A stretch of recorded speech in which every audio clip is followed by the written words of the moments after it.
Welcome back, everybody, to the recap of the FIBO event for the ELF. Now that everything has come together, we know exactly how right and how wrong we were. Today we're looking at the champs, the Stuttgart Surge, how me and Nick did in predicting their whole season. Go and check out the playlist. Go and check out the members section. A couple of these are on there now. They're going to be scheduled over the next coming days. You can go view them a little bit early. If you don't want to, you don't have to. That being said, let's talk about the champs. Yannick Meyer and Daryl Stewart. There you go, Maxi. Two of the weapons that we have from the Stuttgart Surge are no longer there. Yannick is, Yannick's so good. One of the most slept on European players in the entire league. Daryl Stewart, outstanding. Had a few injuries this year, but he's still an elite receiver. And these two are going to be really missed. That was true. Yannick Meyer finished with 572 yards, did real well. Daryl Stewart, a 1,000-yard receiver with just a touch under 1,100 yards, fourth in the entire league with the Panthers. So this was definitely true. They did real well, but with the Surge, Harley was incredible. I know he came in a little late. Jeff Cotton started the season and Harley finished it off, but he was a sublime mid-season signing. And then they also had other receivers that stepped up a lot. Geyer especially had a really great year for the Surge this year. So they were definitely missed, but they were, their production was filled within the team. So it wasn't the end of the world. Ultimately, I think everyone prospered from this. Probably the most recognizable Surge icons. You are Riley Hennessy, the quarterback. He could be an MVP this season. I know he really wants that. I know he's got a bit of a chip on his shoulder this season. Me and him talk regularly. And then the two defensive backs, the best duo of defensive backs in ELF history, Mitch Fettig and Raheem Wilson. You know how much I'm a fan of these guys. So Riley wasn't in the MVP discussion at all this year, but it was more down to load management. They just didn't need to play him. They played Lars Heidrich for a portion of the season because they were just winning so easily. They wanted to keep Riley fresh, and I think that paid off ultimately with their team. So, can't really go wrong with that. No individual awards, but I'm sure he's happy swapping out individual awards for a championship ring. With Fettig and Wilson, again, spot on. Those guys were two of the best in the league, both of them all-star level guys. That game with Raheem Wilson against Aaron Cruikshank was just a masterclass of defensive back work. Fettig was incredible all year, so these three, and Riley's just retired. Congratulations to Riley on his retirement. We'll see what happens with the other two, if they retire, if they don't. I know they're expecting families and stuff like that, so we might have just seen the last of this trio of Americans, and for that, I am very thankful for what they've given us in Europe. They have reloaded on the offense, but they've done it in a slightly different way. Tommy Yewell at running back, the best receiving running back in the league. If he can stay healthy, he's a dynamic player. Daniel Pedro, a player I'm a big fan of. I don't think we've scratched the surface of what he is. Some of his coaches, he's not a rule player. He is a rule player. He's a speedster, but he's 6'2", big frame, long catch radius. You speak to people that know him, they're like, this guy's going to be legit. The UK, it's not known for receivers, but Pedro could be that guy to break forward out of that stigma and become a real problem. I know that Surge coaching staff was looking for some sort of replacement for Yannick Meyer, and Pedro was the guy that they have felt, okay, maybe he could fill those shoes. Granted, a little bit raw right now, but eventually, after a couple of games, get into that. This one's a mixed bag for me. Tomoa Ayewell is an incredible running back, but that, if he stays healthy, was another one that was just a constant this year. Last couple of seasons, he's not been able to be in the games consistently enough. We saw Kai Hunter take a lot of the load this year, like we saw Rodney take the load in Munich last season. So it was a similar outcome. He had some moments, especially in the championship game with that screenplay, but just never quite solidified him for going for the Russian title. And then Pedro, he did live up to what we thought. We maybe thought we might see a little bit more production from him, but he is already the most productive UK receiver in the history of the ELF. Just a reminder, this is his first and only season in the ELF. So to do that, has been very impressive. Had some moments throughout the year, especially on returns as well. Actually showed some flashes of that speed. Daniel Pedro, still a very young, dynamic receiver. Developed well in Stuttgart. I can't wait to see what he does next. Goodness. The offensive and defensive line are stacked as hell. Can you speak to that a little bit? Absolutely, my pleasure. I mean, we're going to start with a good friend of ours, Alessandro Vergani, one of our favorite players in the league. He is. We've talked about him all the time. Great Italian guard, can come into space and just knock someone's head off. Defensive line as well. You get these amazing pass rushes. Bernard Gruber, Robert Lackman, 2 incredible pass rushes. Chris Malumba in the middle is one of my favorite interior defensive linemen. Former Colorado player, can really rush the pass as well, stopping the run. Typical instance of don't look at just stats, watch tape, because Chris Malumba will pop with that Surge defensive line. This was just so much foreshadowing for what we would see, not only in the regular season, but in the postseason and in the championship game. Lackman was so good in that championship game. It's probably the best performance I've ever seen from a defensive player in a championship game. He was incredible. 4.5 sacks, or 4 sacks, depending on who you trust and what statistical stuff different media outlets put out. But he was incredible all season. Malumba, when he was playing as well, what a player. That defense overall was just loaded, but like the lines of both of these teams absolutely was the difference between winning a championship and not winning a championship. The offensive line, of course, Fagani was nominated for Offensive Line of the Year.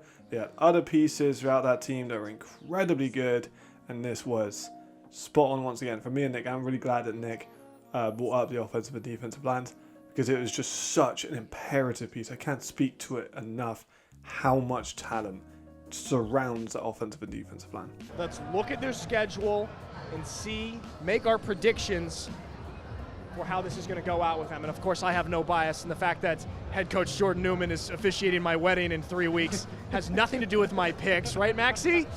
Absolutely. I wonder what's going to happen here, guys. Okay, all right. My biases are well documented. They're gonna start off with a win against the Frankfurt Galaxy. Okay, sure. Come on now. Paris, this is very, very interesting. I think this is going to be developing into a nice rivalry within that division. Close game. You've got Jordan Newman, an all-time European coach, all his experiences in Europe. Jack Del Rio, all of his experiences in the NFL. 2 different sides of the coin. Jordan Newman's going to win that. They're going to beat Paris. They're going to beat Hamburg. They're going to beat the Ravens. Cologne, everyone's beating Cologne. I mean, come on, man. Of course they're going to beat Cologne. And that's what we got them at 5-0 going into week 7. Now, Matt, you take the back half. I mean, I believe you got one more in the Ravens, but I can imagine what this is going to be, no? Oh, is that? You know, one more. Also a W. Yeah, wow. Well, come on. Whoa. Big surprises here. Oh, my God. Nick, you're really Big pushing surprise. the boat out. All right. What you got, Matt? Like you said, amazing team. Enthroners, they're going to, you'd expect them to be the Enthroners. Here we go, though. We're 7-0. They're going to take their first loss against the Galaxy. It's like last year. They had that loss against the Raiders, Tirol, exactly. at home, too. Exactly. A lot like that. They're going to bounce back. They're going to beat Paris. They're going to do the double, because we've talked about it's a different league. Like, Europe and Paris is different. Yep. Like, a lot of coaches don't understand, you know, I've got to go to practice on my way home from work. Like, that's a different level of NFL athletes. So, it'll be interesting to see how they deal with that. There's going to be another win here with Hamburg. And then they kind of finish off with quite an easier schedule in the back end. So I think they'll win the rest of these ones. And they'll finish. They're going to be able to rest some starters here in the back. That's what I'm thinking they will do. And they'll finish with now standing 11-1. Man, they're lucky that they're not playing Prague, because Matt would probably have had Prague beating the Surge both times, wouldn't you? Talk about bias. Maybe, All right, maybe there we a have little it. bit. It's interesting you got Frankfurt beating them. I would probably, if I did the full schedule myself, would have Paris beating them. I think that they're going to get handed a regular season loss similar to last year, but I could really see Paris doing it after Jack Del Rio gets some more experience in Europe. But 11-1, so that would put them winning that Western Division and getting into the playoffs. And I don't think many people are surprised by this. I think this team has so much continuity both on the field and in the coaching staff, really building on something. People expected them to make it to the championship last year. We did pretty well here. I went with the Galaxy. I couldn't have them go undefeated. I didn't think any team was going to go undefeated throughout the year. So I gave them the loss versus the Galaxy, because everyone knew Nick wasn't going to give them a loss. He did actually correctly predict at the end, not an official canon prediction, but he did officially predict that Paris would give them a lot of issues, which they did ultimately in just the second week of the season. So that was one loss, and of course they lost against the Ravens as well in a shootout. Apart from that, clean sweep, but they did win the division. They did have an excellent season. Nick was never going to pick against them now, and he had both of the losses that they had. So for me, I went pretty good. I had to give him a loss. I couldn't let Nick's team go undefeated, but yes, an incredible season from the Surge. You could say they slightly went under like expectation of 11-1, but not really. Like, what a team! Probably one of the best teams we've ever seen in the league, and I think it's probably up there with the best defenses we've ever seen. For them to not live up to this 11-1, something's got to happen with their defense, and I'm a massive fan of that defense, which leads me to a different question. They have quite an unorthodox way of handling their defense. 2 DCs. My question to you, Nick. What if one of them wants to become a head coach? Is that something that we could potentially see in the future of splitting this? You'll know a lot more than I do as a bit of an insider about the Stuttgart Surge. But it is unusual. It's very unusual. I'm surprised one hasn't been poached. It's very, very unusual. And it's not for lack of teams trying to poach those guys. So those 3 guys, Jordan Newman, Johnny Brenner, and Cody Pastorino. Brenner and Pastorino are the co-defensive coordinators. All these guys are head coach material. But they have such strong roots together. They've been working together for over a decade. Families are friends, like everything, like Thanksgiving together. And so they just have such a tight bond there, and that trickles down into that team and the chemistry that they have. So it's not for lack of teams not trying to poach these guys, because they certainly are. I think they want to win a championship in the ELF together. And of course, it is unorthodox to have 2 co-defensive coordinators. But they both bring something a little bit special. Cody's a lot more kind of game plan side.